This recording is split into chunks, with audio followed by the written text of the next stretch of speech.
생각이 깊은 사람이 행동이 가벼울 수 없습니다. 또 반대로 생각이 얕은 사람이 행동이 결코 신중할 수가 없습니다. 그래서 생각과 행동은 불가분의 관계에 있습니다. 사실 행동보다 생각, 마음이 훨씬 더 중요한 것이죠. 우리의 마음속에는 많은 생각들이 입력되어 있습니다. 따라서 마음속에 입력되지 않은 생각은 아예 행동으로 나타날 수가 없는 것입니다. 의식적이든 무의식적이든 행동의 모든 기초는 우리의 생각, 우리 마음으로부터 나오기 때문에 그렇습니다. 그래서 예수님께서 이렇게 말씀하셨어요. 누가복음 6장 44절에 보니까 나무는 각각 그 열매로 아나니, 우리 생각과 마음은 잘 모릅니다. 그런데 행동을 통해서 그 마음과 생각을 알 수 있다, 그 말씀이죠. 나무는 각각 그 열매로 아나니 가시나무에서 무화과를 또는 찔레에서 포도를 따지 못하느니라. 선한 사람은 마음에 쌓은 선에서 선을 내고 악한 자는 그 쌓은 악에서 악을 내나니 이는 마음에 가득한 것을 입으로 말함이니라. 이렇게 말씀하시죠. 열매는 우리 행동이고 마음은 우리 나무와 같다. 열매를 맺는 것은 가지지만 사실은 나무가 없으면 가지는 결코 열매를 맺을 수 없는 것이죠. 우리 모든 행동의 뿌리는 우리의 마음, 우리의 생각에 있고 그 생각, 그 마음이 선한 사람은 선한 열매를 맺을 것이지만 그러나 생각과 마음이 나쁜 사람은 결코 선한 열매를 맺을 수 없다. 당연히 나쁜 열매를 맺을 수밖에 없다. 그래서 열매를 보고 그 사람이 어떤 사람인지 알 수 있다. 왜? 마음과 생각은 우리 눈에 보이지 않기 때문이라 이렇게 말씀하십니다. 그래서 우리 마음, 우리의 생각이 얼마나 중요한지 알 수 없습니다. 하나님께서 노아 시대 타락한 이 세상을 홍수로 심판하셨죠. 그때 하나님께서 타락한 인간을 심판하시는 기준이 무엇이었는지 창세기 6장 5절은 이렇게 밝혀주고 있습니다. 창세기 6장 5절 한번 다 같이 읽어보겠습니다. 여호와께서 사람의 죄악이 세상에 가득함과 그의 무엇으로 생각하는 마음으로 생각하는 모든 계획이 항상 악할 뿐임을 보시고 그랬습니다.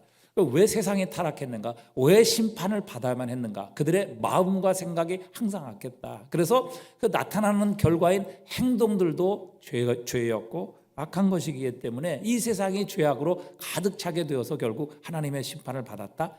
그러니까 하나님의 심판의 근본적인 원인은 바로 그들의 악한 마음, 악한 생각이었다. 이렇게 말씀하고 계십니다. 자, 우리가 이런 관점에서 보면 여러분 그리스도인의 정의를 우리가 새롭게 내려볼 수 있을 것입니까? 새롭게 내려볼 수 있을 것입니다. 그리스도인은 누구입니까? 여러분 누구를 그리스도인이라 이렇게 말할 수 있습니까? 그리스도인이란 우리가 이런 정의에 따라서 살펴본다면 두말할 필요도 없이 하나님과 하나님의 말씀에 대한 마음, 하나님에 대한 생각으로 충만한 사람, 이 사람을 그리스도인이라 이렇게 표현할 수 있을 것입니다.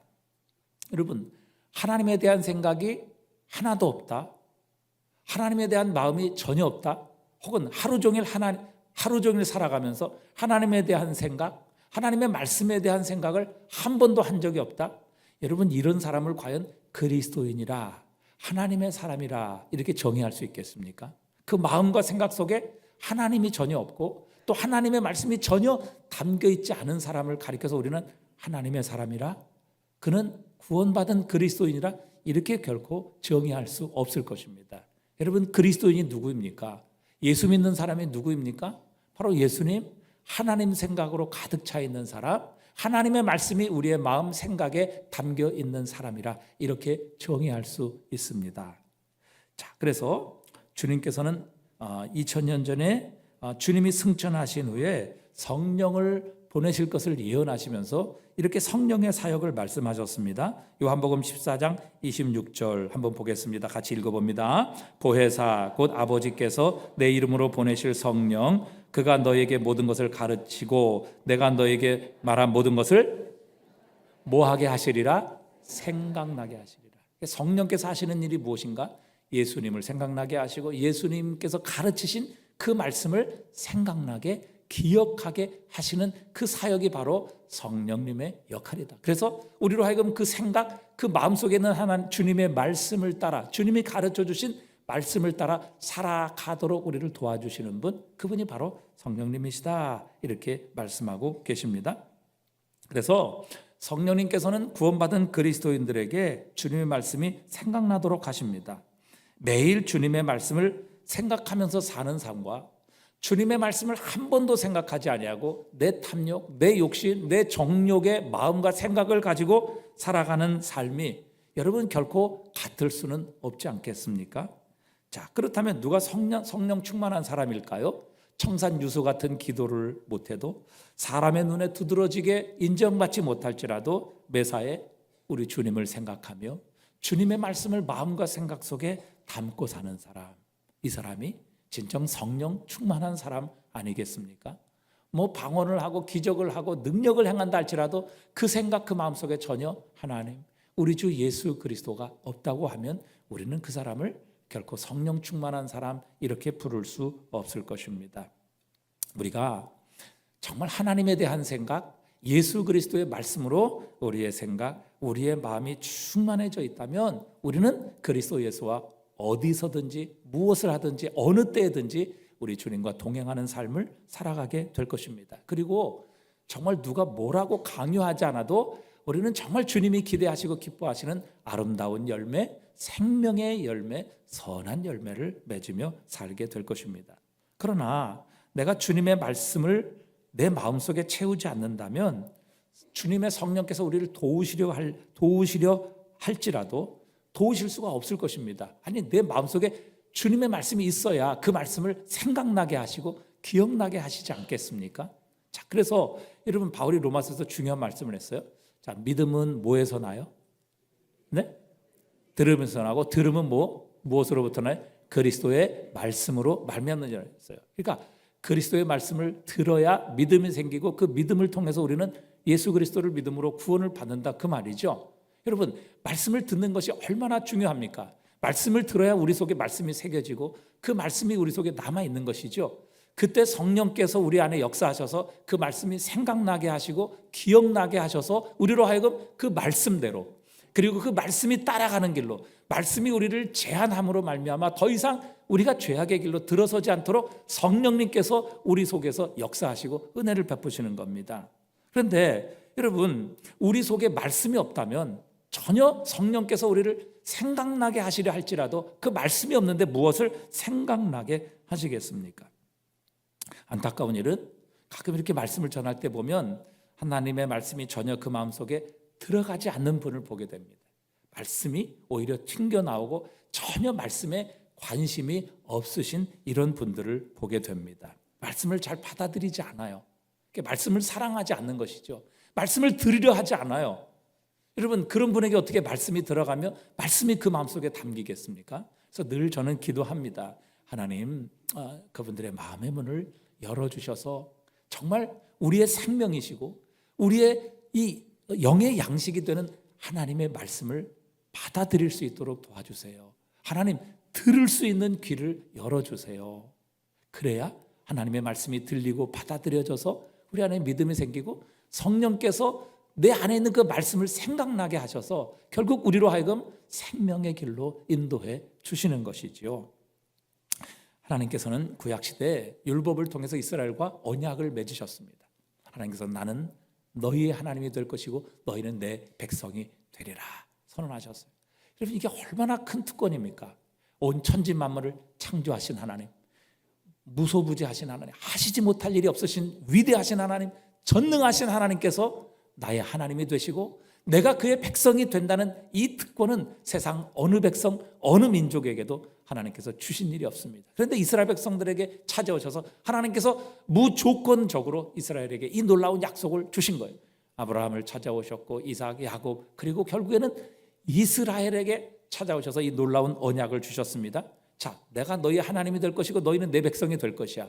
나는 이 약속을 너희에게 철저히 지킬 것이다. 하나님이 약속하셨어요. 자, 그렇다면 이스라엘 백성들, 너희들도 나에 대해서 약속을 좀 지켜라. 이래서 하나님께서 주신 게 뭐냐면 율법이에요, 율법.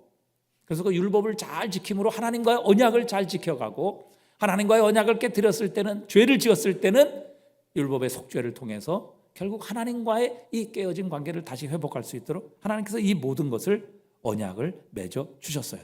그런데 결국 이스라엘 백성들은 언약을 잘 지켰어요, 못 지켰어요? 잘 지켰어요, 못 지켰어요? 못 지켰어요. 그래서 결국에 하나님의 심판을 받고 하나님의 축복의 땅, 약속의 땅에서 쫓겨나고 포로로 잡혀가게 되는 이런 심판과 징계를 받게 됩니다. 그런데 이 놀라운 하나님의 은혜와 사랑은요, 이스라엘 백성을 향한 하나님의 계획을 포기하지 않으세요.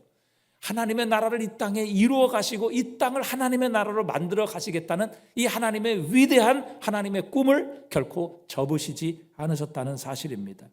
하나님께서는 그런 하나님의 백성을 포기하지 아니하시고 하나님의 나라를 이 땅에 계속해서 이루어 가실 것인데, 이제는 하나님께서 그들에게 새로운 언약을 맺으셔서 하나님께서 이 약속을 이루어 가시고 하나님의 이 비전과 꿈을 이루어 가시겠다, 그렇게 말씀하십니다. 자, 예레미야 31장 33절 한번 다 같이 읽어보겠습니다. 그러나 그날 후에 내가 이스라엘 집과 맺을 언약은 이러하니 곧 내가 나의 법을 그들의 속에 두며 그들의 마음에 기록하여 나는 그들의 하나님이 되고 그들은 내 백성이 될 것이라 여호와의 말씀이니라. 아멘.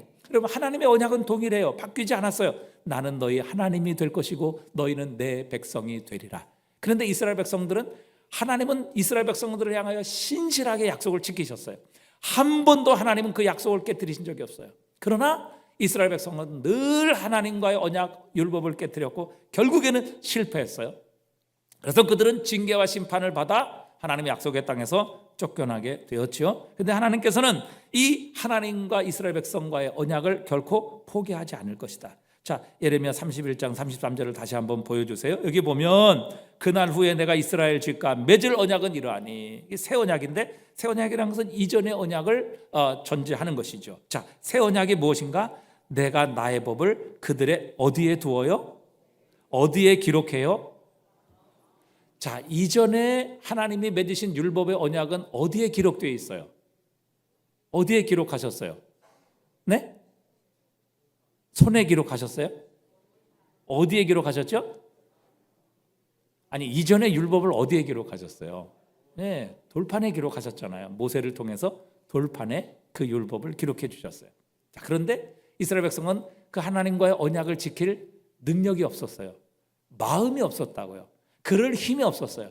그래서 결국 그 하나님과의 언약을 지킬 수 없어서 결국 하나님과의 언약이 깨어지게 됩니다. 그런데 하나님께서는 이 하나님의 약속과 언약을 포기하지 아니하시고 새 언약을 주실 텐데, 이제는 하나님께서 그 율법, 하나님과의 언약을 어디에다 기록하실 것인가 하면 그들의 속에 두며 그들의 어디에 기록해요? 마음에 기록하셔서 나는 그들의 하나님이 되고 그들은 내 백성이 될 것이라. 여호와의 말씀이니라. 정말 놀라운 하나님의 은혜의 말씀이죠. 하나님은 언약을 깨트린 백성을 버리지 않으셨다는 것이죠. 이전에 하나님의 말씀은 돌판에 새겨져서 그들의 마음으로 또 그들의 능력으로 언약을 지킬 능력이 없었어요. 그래서 그들은 하나님과의 언약을 지키는 일에 실패했죠. 하지만 하나님께서는 새 언약을 그들의 백성과 맺으실 것인데, 이제는 하나님께서 돌판에 율법을 새겨주시는 것이 아니라 마음속에 그 율법을 새겨주셔서 우리로 하여금 그 율법을 지켜 행할 수 있도록 이제는 마음도 주시고 능력까지라도 주시겠다, 이렇게 약속하셨어요. 놀라운 하나님의 은혜죠. 이게 하나님이십니다. 그런데 그 하나님께서는 이 하나님의 약속을 어떻게 성취하시느냐 하는 것이죠. 자, 에스겔서 36장 26절에 보니까 이렇게 성취하시겠다 약속하세요. 자, 함께 읽어보겠습니다. 또 새 영을 너희 속에 두고 새 마음을 너에게 주되 너희 육신에서 굳은 마음을 제거하고 또 내 무엇을? 영을 너희 속에 두어 너희로 내 율례를 행하게 하리니 너희가 내 규례를 지켜 행할지라. 아멘. 이제는 하나님께서 우리에게 성령을 보내주셔서 우리의 마음을 바꿔주시고 우리의 생각을 바꿔주셔서 우리의 마음에 기록한 그 율법, 하나님과의 언약의 관계를 신실하게 지켜갈 수 있도록 하나님께서 이제 능력도 주시겠다. 그리고 이 모든 것은 그리스도 예수를 통해 우리에게 보내주실 성령을 통해 이루어 주실 것이다. 성령이 너에게 임하시면 너희로 하여금 이전에 마음으로도 생각으로도 지킬 수 없었던 그 하나님의 율법, 마음이 약하고 생각이 없고 능력이 되지 않아 지키지 못했던 그 하나님과의 언약 율법을 지킬 수 있도록 성령께서 능력도 주시고 생각나게 하시고 우리에게 인도하시고 힘을 주셔서 우리로 하여금 하나님의 율법을 지켜 행하도록 하시겠다. 그래서 하나님과의 언약의 관계, 나는 너희 하나님이 되고 너희는 내 백성이 되리라 하는 이 언약을 신실하게 여전히 지켜가시리라, 이렇게 약속하고 계시는 겁니다. 여러분, 그렇기 때문에 여러분, 복음이 아니면 우리는 거듭날 수 없어요. 예수 그리스도의 십자가와 그 십자가를 통해 보내주신 성령이 아니면 여러분, 우리의 마음, 우리의 생각은 바뀔 수가 없는 것입니다. 여러분, 아무리 세상 잘 살고 아무리 부유해 보십시오, 우리 마음이 변합니까? 생각이 바뀝니까? 제가 지난 성탄절 축제 때도 그런 말씀을 전했어요. 우리나라가 1950년대 60년대 UN 가입 국가 162개 국가 중에서 우리나라는 161위였습니다. 정말 세계에서 제일 못 사는 나라였어요. 지금 우리나라, 여러분, 세계 경제대국 10위권 안에 드는 나라, 얼마 전에 보니까 일본보다 3단계 높은 우리는 소득 수준을 가지고 있는 그런 나라가 되었어요. 그때보다요 몇백 배 더 잘 사는 나라가 되었습니다. 그런데 여러분, 그때보다 우리가 정말 잘 사나요? 정말 행복하나요? 정말 기쁨이 넘치나요? 정말 범죄가 없어졌나요? 여러분, 우리나라는 세계 지금 자살 1위 공화국입니다. 10만 명 중에 29.1명이 자살하고 있어요, 하루에. 여러분, 과연 경제로 문제가 해결됐다면 이 문제 다 해결됐어야 되잖아요. 이미 모든 문제는 해결되고 더 이상 고통도 없고, 여러분, 죽는 일이 왜 생겨요? 목숨을 스스로 끊는 일이 왜 생기냐 하는 것이죠. 경제로 우리의 삶의 모든 문제가 해결됐다면, 여러분, 정치로 문제가 해결됩니까? 여러분, 교육으로 이 문제가 해결돼요? 여러분, 얼마나 수많은 교재, 정말 발전된 이 교육의 교재와 그리고 지식과 그리고 모든 방법들이 여러분 이 교육의 성과를 거둬왔어요. 근데 교육이 우리의 마음을 바꿨습니까? 우리의 생각을 바꿨어요? 그렇지 않아요. 여러분, 그것으로 결코 우리의 영혼은 거듭날 수 없습니다. 우리의 마음은 새로워질 수 없는 것입니다. 그렇기 때문에 오직 예수 그리스도의 복음과 그분이 보내주신 이 성령 하나님으로만 우리의 마음이 새로워지는 겁니다. 우리는 거듭날 수 있는 겁니다. 우리는 새로운 피조물이 되어 새로운 존재로 거듭나고 새로운 삶, 하나님 나라의 삶, 천국 백성의 삶을 살아갈 수 있는 것이죠. 그래서 우리에게 성령을 보내주시면 우리의 마음이 새로워지는 겁니다. 우리의 마음이 하나님을 사랑할 수 있는 능력이 생겨나게 되는 겁니다. 하나님의 법인 율법을 기쁨으로 지킬 수 있는 마음이 우리 속에 생겨나게 하시는 것이죠. 자, 그래서 로마서 8장 3절에서 바울은 이 하나님의 새 언약이 어떻게 성취되었는가 우리에게 말씀을 주십니다. 우리 한번 같이 읽어보겠습니다. 율법이 육신으로 말미암아 연약하여 할 수 없는 그것을 하나님은 아시나니 곧 죄로 말미암아 자기 아들을 죄 있는 육신의 모양으로 보내어 육신의 죄를 정하사 육신을 따르지 않고 그 영을 따라 행하는 우리에게 무엇의 요구가? 율법의 요구가 이루어지게 하려 하십니다. 자, 이전에는 율법의 요구를 이룰 수 없어서 심판받고 하나님께 정죄를 받았어요. 그러나 이제 예수 그리스도의 그분의 십자가로 말미암아 그분의 부활로 말미암아 우리의 모든 죄를 덮으시고 사하시며 그분과 아버지께서 우리에게 보내주신 성령으로 말미암아 우리의 마음이 새로워지고 그분이 공급하시는 능력으로 이제는 율법의 요구가 이루어질 수 있도록 하나님께서 성령으로 우리의 마음을 새롭게 하시고 우리에게 마음도 주시고 능력도 주시고 공급해 주셔서 이 모든 것으로 하여금 하나님과의 언약을 기쁨으로 지킬 수 있도록 우리에게 마음을 주시겠다 약속해 주신 겁니다. 그래서 여러분, 예수를 믿고 성령이 우리에게 오시면 우리의 생각이 달라집니다. 우리의 마음이 변화됩니다. 그래서 이전에 좋아하던 것, 세상 것, 또 세속적인 것, 정말 육신의 쾌락을 위한 것, 여러분, 예수 믿고 성령 받으면요, 이것이 아무 의미가 없어집니다. 더 이상 좋아하지 않아요. 더 이상 이것을 즐길 필요가 없어요. 이것이 더 이상 나에게 필요 없어지는 그런 마음과 생각의 변화가 일어나게 하십니다. 죄악을 미워하게 하시고요, 남을 미워하고 거짓말하며 싸우고 다투던 이런 모든 일들과 이런 모든 마음과 생각들이 이제는 우리 안에서 점점 사라지고 또 그런 것들이 싫어지게 됩니다. 그 대신에 그리스도 안에 있는 형제 자매들을 사랑하고 교제하고 싶어지고 하나님의 말씀인 성경 맨날 읽으면 잠만 왔는데 은혜 받고 성령 받으면 그것이 꿀과 송이꿀보다 더 단 생명의 양식으로 우리에게 다가오게 하시는 겁니다. 하나님을 위해 기쁨으로 봉사하는 것, 그리고 하나님을 섬기고 주님의 몸된 교회를 섬기는 것이 기쁨입니다. 이 추위에도 어제도 보면 우리 모든 권사님들, 집사님들 나오셔서 여러분 이 예배당을 다 청소했어요. 물걸레로 청소하고 쓸고. 여러분 보세요. 여러분 앉아있는 자리 깨끗하잖아요. 먼지 하나 없잖아요. 어제 그 추위에도 나와서 기쁨으로 다 봉사하고 섬기는 바로 그런, 정말 성령 받고 예수 그리스도를 구주로 모신 바로 그런 마음과 생각이 새로워진 분들에 의해 우리는 이런 아름다운 예배당에서 하나님을 예배하고 있는 것입니다. 여러분, 예수를 믿고 성령 받으면요, 우리의 인생의 목적이 달라집니다. 우리의 가치관이 달라져요. 이 세상을 평가하는 우리의 기준이 달라진단 말이죠. 여러분, 우리의 자세가 바뀌고 우리의 태도의 변화가 일어나게 하십니다. 이것이 바로 성령께서 우리에게 임하실 때 우리의 마음, 우리의 생각을 우리 주님이 바꿔주시는 결과라고 말씀하고 계시는 겁니다.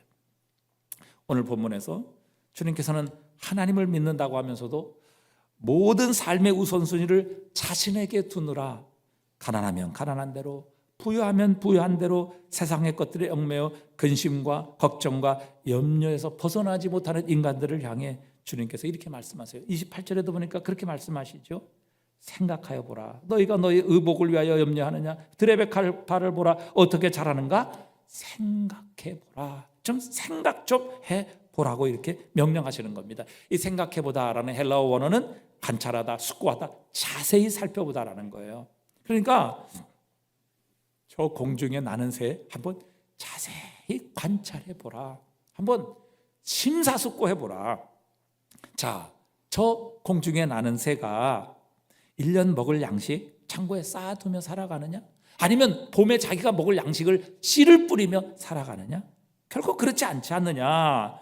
그럼에도 불구하고 하나님께서는 저 하늘의 새를, 오늘도 아침에 나오니까 비둘기와 많은 새들이 저 하늘을 날아가며 하나님을 노래하며 찬양하며 이 추운 겨울에도 전혀 굶어 죽어서 땅에 떨어진 새 하나도 보지 못했습니다. 여러분, 하나님께서 그렇게 저 공중에 나는 미물인 새도 하나님께서 먹이시고 키우시고 입히셔서, 여러분 오늘도 저 하늘을 날며 하나님을 노래하며 찬양하시는 것 한번 잘 관찰해 보고 생각해 보라. 그렇게 주님 말씀하시는 거예요.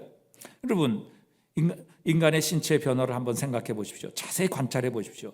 갓 태어난 자신의 키가 여러분 부모의 염려로 자라납니까? 부모의 염려로 1mm도 자라나게 할 수 없어요.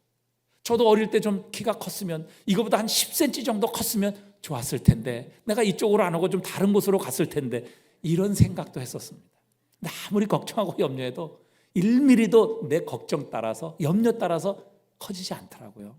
여러분, 그러나 끼니를 때우지 못한 아무리 가난한 집 아이도 여러분 하나님께서는 얼마든지 자라나게 하세요. 그래서 여러분, 가난해서 내가 키가 작다 그렇게 말을 하는 사람들이 있지만요, 여러분 그건 다 핑계예요. 여러분 못 먹어서 키 안 자라고 그런 거 없어요. 다 가난한 집도 하나님께서 다 자라게 하시고 크게 하시고, 이 모든 것이 뭐예요? 하나님의 섭리와 주권 속에 있다고 말씀하시는 거예요. 여러분 들의 백합화, 들의 꽃들을 보세요. 어떻게 피고 자라는가? 하나님께서 뭐라고 해요? 생각해봐라. 좀 자세히 관찰해봐라. 심사숙고해봐라.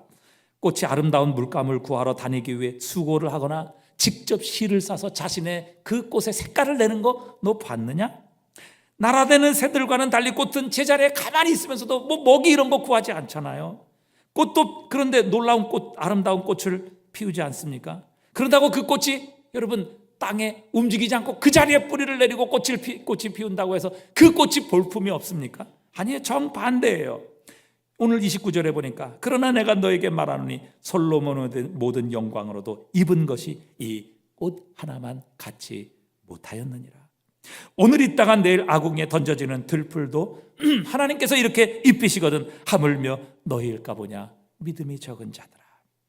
여러분, 솔로몬의 옷, 부귀와 영광의 가장 여러분 궁극적인 상징 아니겠습니까? 그런데 그 솔로몬이 입은 그 옷이 아무리 화려해 보이고 아무리 비싸 보인다 한들 생명을 지니지 못한 옷이 눈부신 생명을 먹으면 이 꽃의 아름다움을 과연 당할 수 있겠느냐? 이렇게 말씀하시는 거예요. 좀 생각해 보라. 자세히 관찰 좀 해보라.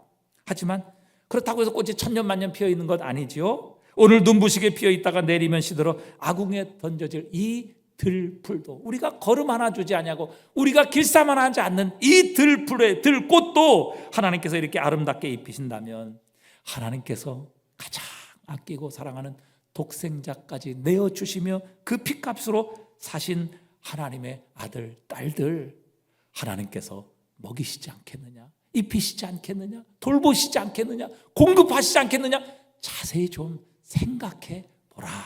주님께서 그렇게 오늘 말씀하고 계시는 거예요. 그럼에도 하나님을 온전히 믿지 못하는 그런 사람들을 향해 주님께서는 하물며 너희일까 보냐 이 믿음이 작은 자들아, 이렇게 책망하고 계십니다. 여러분, 2000년 전에 예수님의 책망을 받은 이 사람들은요, 예수 안 믿는 이방인들이 아니었어요. 예수를 믿고 주님을 따라다니는 하나님의 자녀였고 주님의 제자들에게 지금 말씀하시는 내용입니다. 여러분, 왜 이들의 믿음이 예수님의 이 책망을 받을 정도로 작은 믿음이 되었습니까? 그 이유는요, 생각하지 않았기 때문에.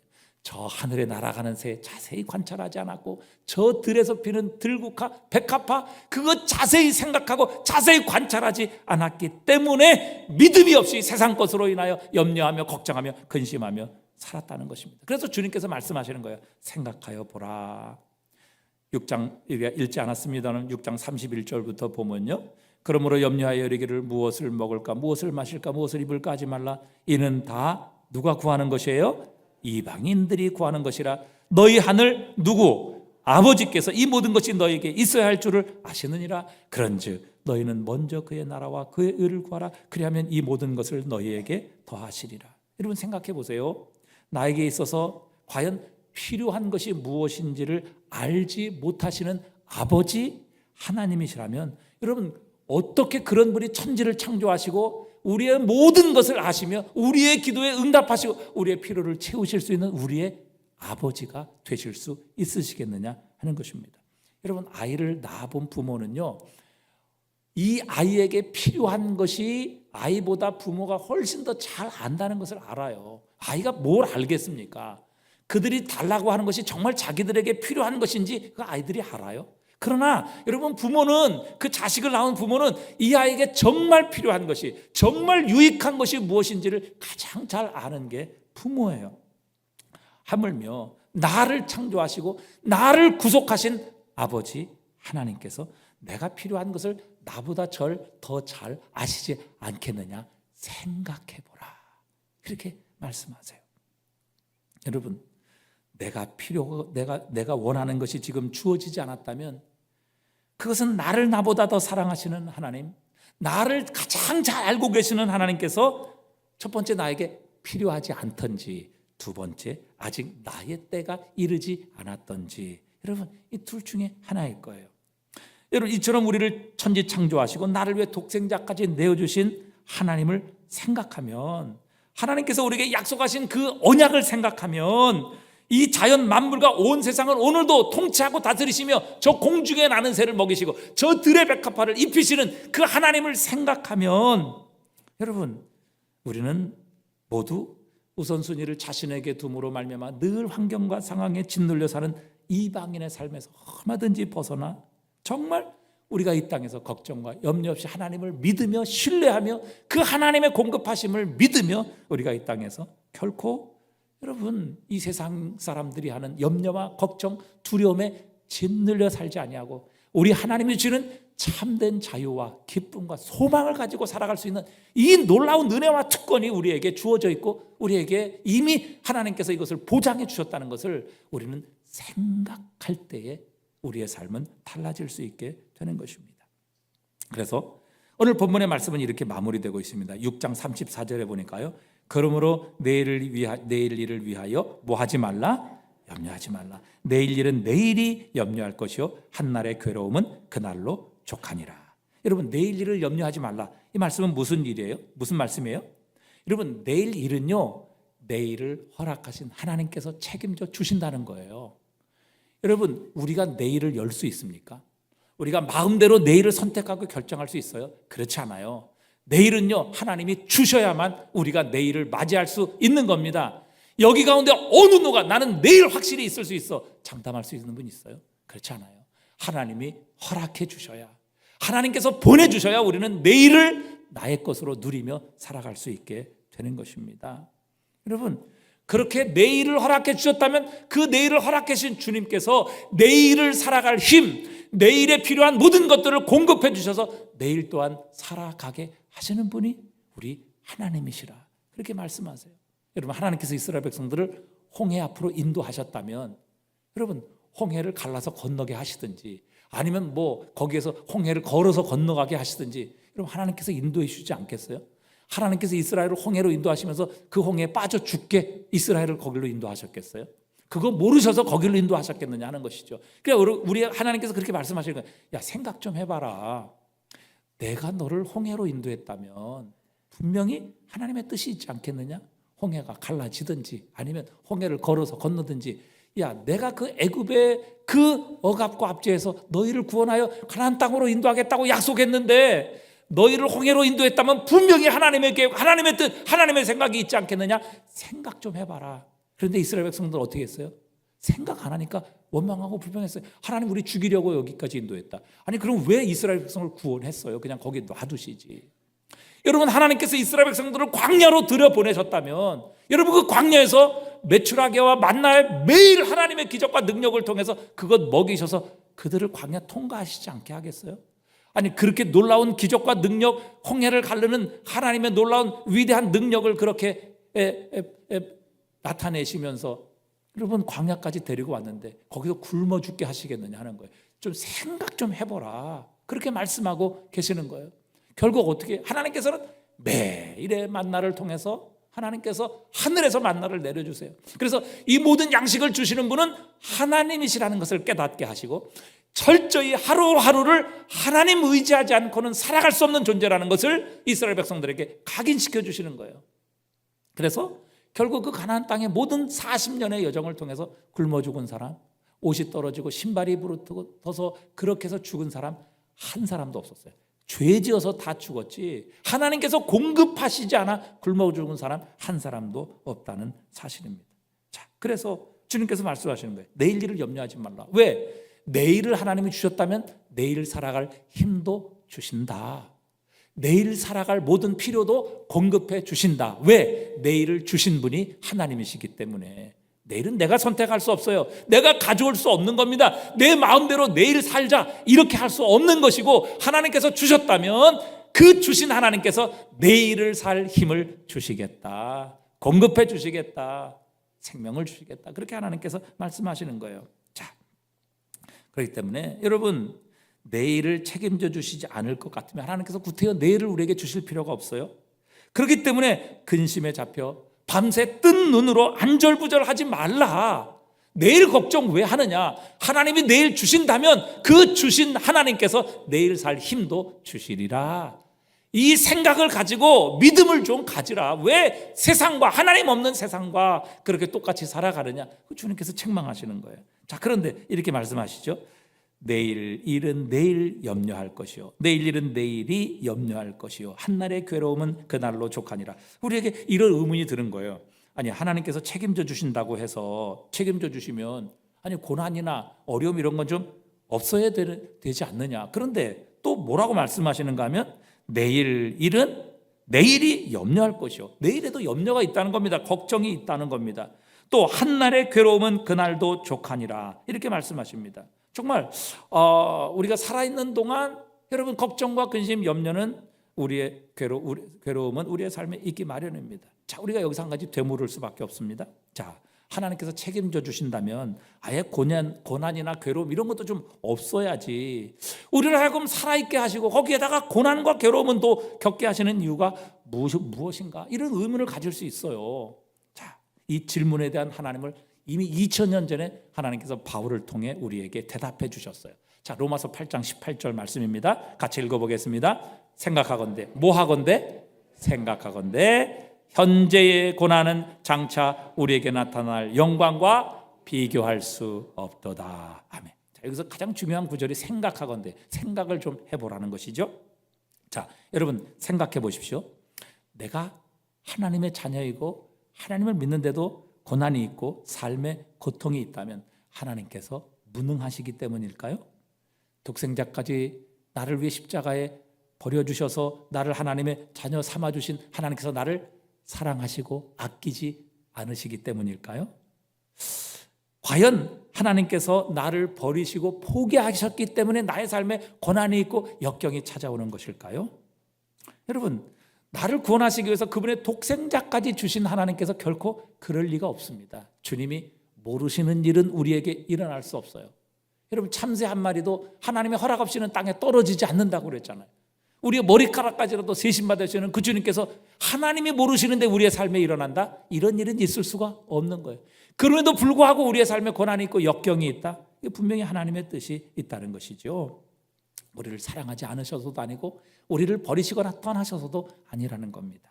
자, 하나님께서는요, 우리의 삶에 이 고난과 역경을 허락하실 때 이 고난과 삶의 고통을 우리의 인생의 망치와 정으로 삼아 내 마음의 모난 부분들을 깎아내셔서 나를 정금과 같은 아름다운 모습으로 새롭게 빚어주시기 위한 하나님의 과정이라는 것을 우리는 생각해야만 합니다. 자, 15세기 피렌체에는 이탈리아에서 가져온 질 좋은 대리석으로 넘쳐났다고 해요. 그런데 밀라노에 이 두오모 성당이라고 하는 아주 엄청난 큰 성당이 있어요. 그 조각을 보면 얼마나 화려하고 아름다운지 알 수 없습니다.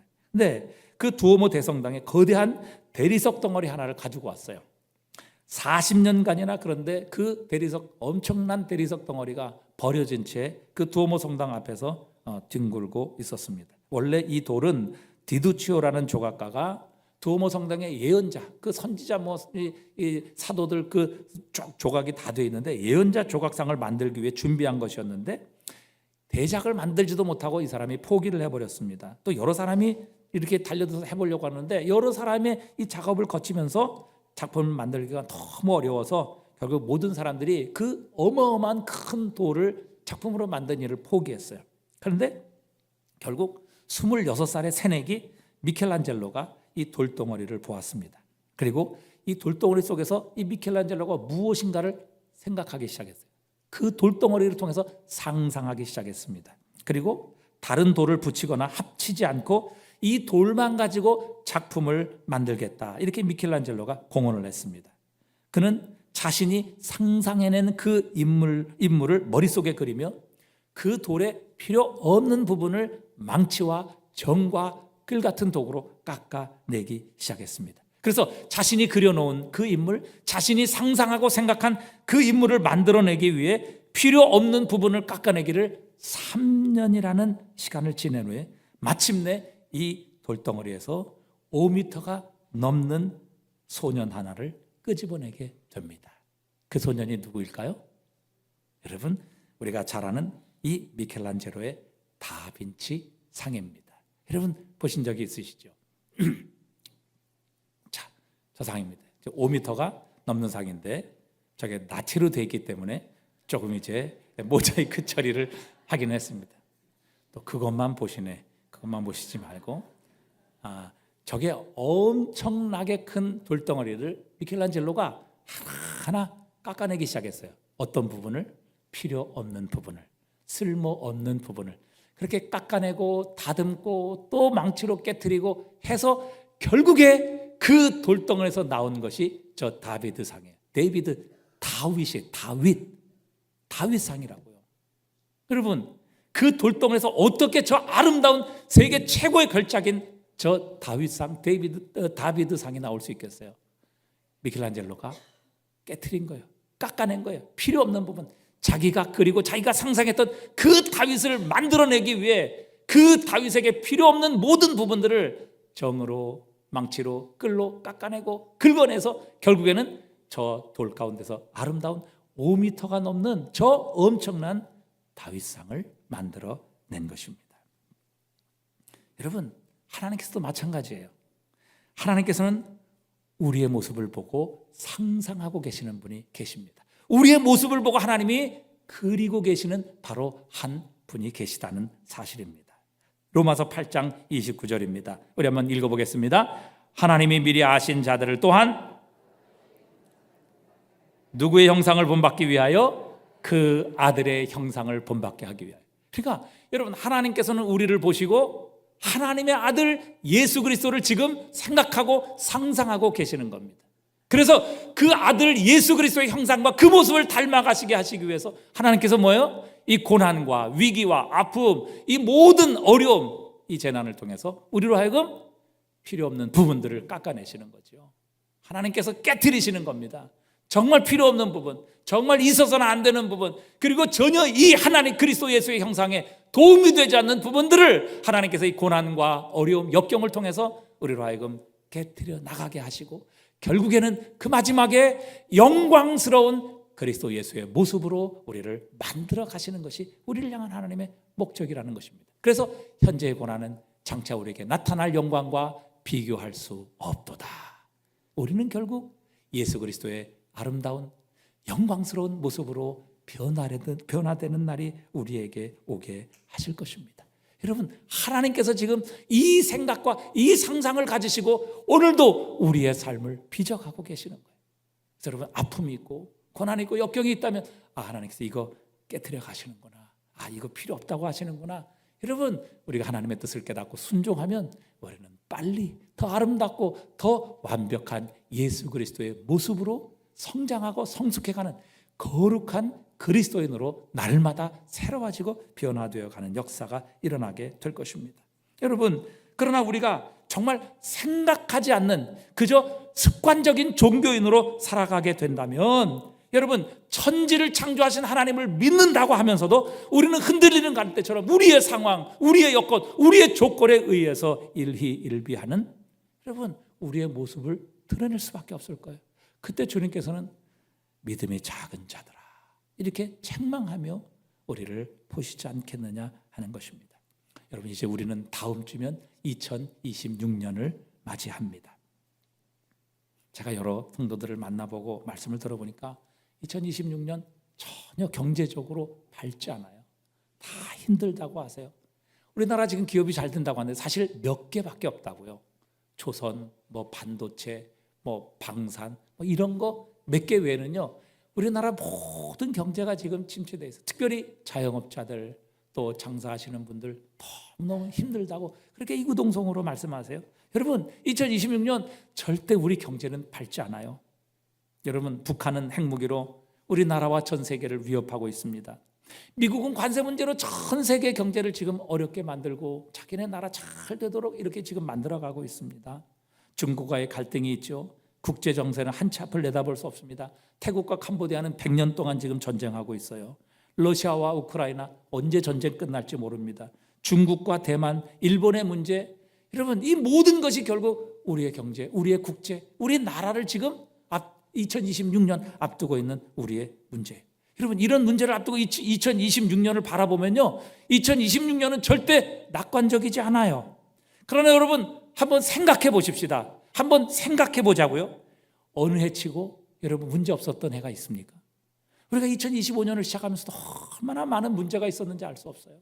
재난이 있었고, 지진, 기근, 전쟁. 여러분, 그런데 생각해 보십시오. 지나고 나보면 하나님께서 책임져 주시지 않았던 해가 있었습니까? 여러분, 하나님께서 그 많은 재난, 어려운 위기가 있었지만 전혀 낙관적이지 않지만 하나님께서 책임져 주셨기에 여러분, 오늘 우리는 여기에 있는 것입니다. 그렇다면 여러분, 우리가 생각해 보십시다. 우리에게 하나님께서 새해를 주셨다면 그 새해도 하나님께서 책임져 주시지 않겠느냐 하는 것입니다. 여러분, 내일을 허락하신 주님께서 내일을 책임져 주신다면, 2026년 새해를 하나님께서 허락해 주셨다면 그 새해도 살아갈 힘을 주실 것이고, 위기와 재난 가운데서 보호해 주실 것이고, 하나님께서 필요한 것들을 공급해 주셔서 우리로 하여금 하나님의 선하신 뜻을 온전히 이루어 가실 줄 믿습니다. 여러분, 이것을 생각해 보라는 겁니다. 생각하면 우리가 생각이 없는, 하나님이 없는 이 세상, 이방인들과 같이 환경과 조건에 의해서 흔들리고 낙심하고 두려워하고 염려하고 걱정하며 밤을 지새우고 그것으로 인하여 우리의 건강까지 다치는 이런 일은 없을 것이다. 생각하며 살아. 주님께서 말씀하셔요. 심지도 거지도 않고 창고에 모아들이지도 않는 새들이 어쩌면 이 겨울날에도 그렇게 많이 날아다니는지, 제가 한 번도 새가 굶어서 죽은 새는 보지 못했어요. 뭐 요즘 전기에 감전돼서 죽고 뭐 그다음에 뭐 이렇게 독약 이런 거 나와서 그거 먹고 죽은 이런 새는 봤어도요, 굶어서 빼빼 말라서 죽은 새는 한 번도 보지 못했어요. 여러분, 이렇게 세상에 많은 새가 있는데 그 많은 새 가운데 굶어 죽은 새 하나 없단 말이죠. 하물며 하나님께서 그분의 독생자의 핏값으로 사신 우리, 여러분, 굶어 죽겠느냐, 굶어 죽게 하겠느냐, 무엇을 먹을까 마실까, 그것 때문에 걱정하지 마라. 좀 생각해 보라. 물감 구하러 다니지 않고 스스로 옷을 짜지 않는 저 한낱 우리가 돌보지 않는 들의 꽃들을 보라. 어찌 그리 아름다우고 눈부신지를 생각해 보라. 그 하나님께서 보호하시고 하나님께서 먹이시고 하나님께서 공급하시기 때문에 저 들의 백합화도 저 아름답고 생명력 있는 꽃을 피우지 않느냐 생각해 보라. 온 천하 만물을 주관하시는 하나님을 생각해 보라. 내게 있어야 할 것을 아시고 세상 끝날까지 나와 함께 하시겠다고 약속하신 하나님의 약속의 말씀을 좀 생각해 보라. 여러분, 이 생각을 가지고 우리가 하나님을 바라보고 세상 천지 만물을 자세히 바라본다면 여러분, 2026년 한 해도 우리는 결코 두렵지 않게 새해를 맞이하게 될 것입니다. 아버지 하나님을 생각하고 하나님의 말씀을 생각하고 하나님의 사랑을 생각하며 생각하는 그리스도인이 될 때 우리는 이 세상처럼 환경과 조건, 우리의 다가오는 미래로 인하여 이 세상의 걱정과 두려움에 압도되지 아니하고 이 모든 것을 창조하시고 운행하시고 우리를 사랑하시는 하나님으로 인해 우리는 소망과 기쁨으로 다음 새해를 맞이하게 될 줄 믿습니다.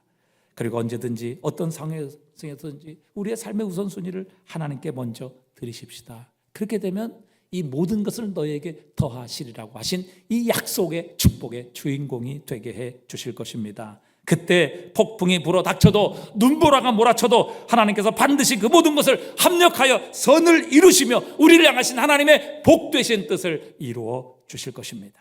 그때 우리는 우리의 한 해는 정말 하나님 안에서 맞이하는 진짜 새 해가 되어지는 놀라운 축복을 누리게 하실 것입니다. 여러분, 생각하며 사십시다. 생각해보라. 하나님이 어떤 분이시고 하나님께서 우리를 향해 어떤 약속을 하셨고 하나님께서 지금도 온 자연 만물, 저 공중에 나는 새, 저 들의 백합화 하나님께서 어떻게 키우시고 입히시고 먹이시는지 생각해보라. 우리가 이 생각을 가지고 믿음을 갖게 된다면 2026년 한 해 새해 세상이 맞이하는 두려움과 염려와 공포와 걱정이 아니라 우리는 소망과 기쁨과 반가움을 가지고 그리스도 예수와 함께 2026년 새해를 맞이하게 하실 줄 믿습니다. 기도하겠습니다.